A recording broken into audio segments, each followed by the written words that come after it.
लोकसभा चुनाव के लिए कांग्रेस अपने उम्मीदवारों की पहली सूची तो जारी कर चुकी है, लेकिन इस सूची के जरिए कांग्रेस ने उन सीटों पर अपने पत्ते नहीं खोले जिस पर सबकी नजर थी।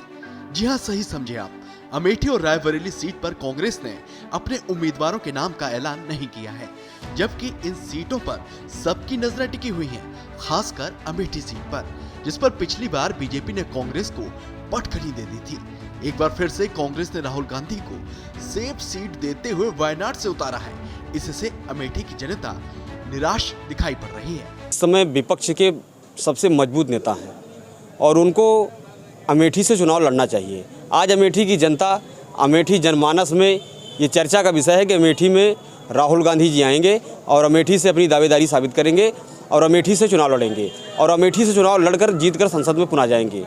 वो वायनाड से लड़े या देश के किसी कोने से लड़े, लेकिन अमेठी से उनको चुनाव लड़ना चाहिए। अमेठी चाह रही है, अमेठी आज भी उनको अपना पारिवारिक सदस्य समझ रही है और समझती रहेगी, और अमेठी से उनको चुनाव लड़ना चाहिए।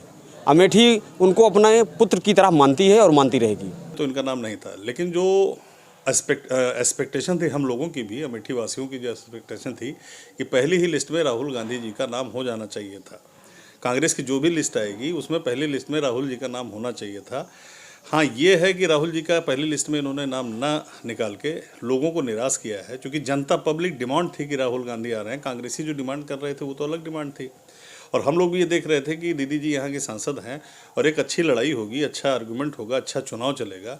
तो पहली नज़र में जो हमारा अपना पर्सनल दृष्टिकोण है कि ये पहली नज़र में, पहली लिस्ट में और पहली नज़र में राहुल जी को अमेठी से घोषित कर देना चाहिए था। बाकी सीटों पर ये पूरे देश में करते रहते, क्योंकि ये साइकोलॉजिकल माइलेज में अब हमें लगता है कि बीजेपी यहाँ से आगे हो जाएगी। आम जनता ही नहीं, कांग्रेस नेता भी आलाकमान के इस फैसले से हताश दिख रहे हैं। हालांकि वो अमेठी से कांग्रेस की जीत के प्रति दावेदारी भी कर रहे हैं। आपने खुद ही कह दिया कि अफवाहें हैं। अफवाहों पे तो विश्वास नहीं हमें करना चाहिए।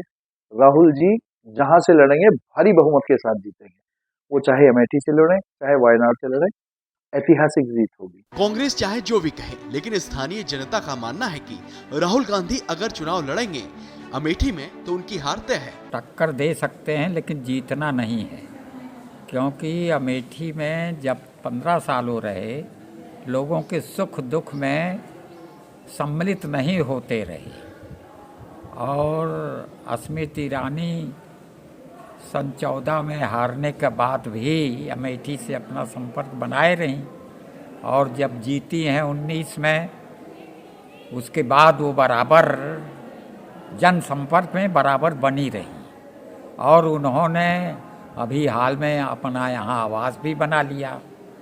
तो अगर अमेठी से वो लड़ते हैं तो बहुत अच्छा उनके लिए नहीं होगा, उनकी इज्जत दांव पर लग जाएगी। हालांकि कुछ लोगों का कहना है कि राहुल गांधी मोदी की लहर से डर गए हैं, इसलिए अमेठी से पर्चा अभी तक नहीं भरा गया उनकी ओर से। जो अमेठी को अपना घर बताते थे, अपना परिवार बताते थे, अमेठी के लोगों को अपने परिवार का सदस्य कहते थे, कहीं ना कहीं उनके साथ जो है ये दोहरी नीति है, कहीं ना कहीं उनको उपेक्षित किया गया है, और इस उपेक्षा के कारण जो है अमेठी की जनता में जो है खामोशी है। क्या कहें, पूरे कांग्रेस को ही कहें या राहुल गांधी को कहते हैं, वो कहते हैं हम अमेठी के, हमारा पारिवारिक रिश्ता है, पारिवारिक संबंध है हमारे पूर्वज, लेकिन अब यही देखने को मिल गया कि वो डरे हुए हैं और इस वजह से वो वायनाड से चुनाव लड़ने चले गए हैं। जबकि यहाँ आना था उनको, यहाँ चुनाव लड़ना था। जो यहाँ उनके समर्थक हैं वो लोग लगे हुए हैं कि राहुल गांधी आएंगे, राहुल गांधी, लेकिन उनको पता है कि हम यहाँ से हार जाएंगे चुनाव, इसलिए वो वायनाड से चले गए, यहाँ से नहीं आए। हमारे कहने का मतलब है कि वो यहाँ से डरे हुए हैं, इसलिए यहाँ पर्चा यहाँ के लिए वो कैंडिडेट नहीं हो पा रहे हैं।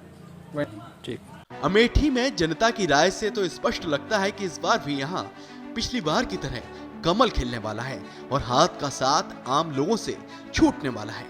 लेकिन असल तस्वीर क्या होगी ये तो चुनाव के बाद ही पता चलेगा। ब्यूरो रिपोर्ट, श्रेष्ठ यूपी। उत्तर प्रदेश की हर खबर से अपडेट रहने के लिए श्रेष्ठ यूपी को करें सब्सक्राइब, बेल आइकन दबाएं और देखते रहें श्रेष्ठ यूपी।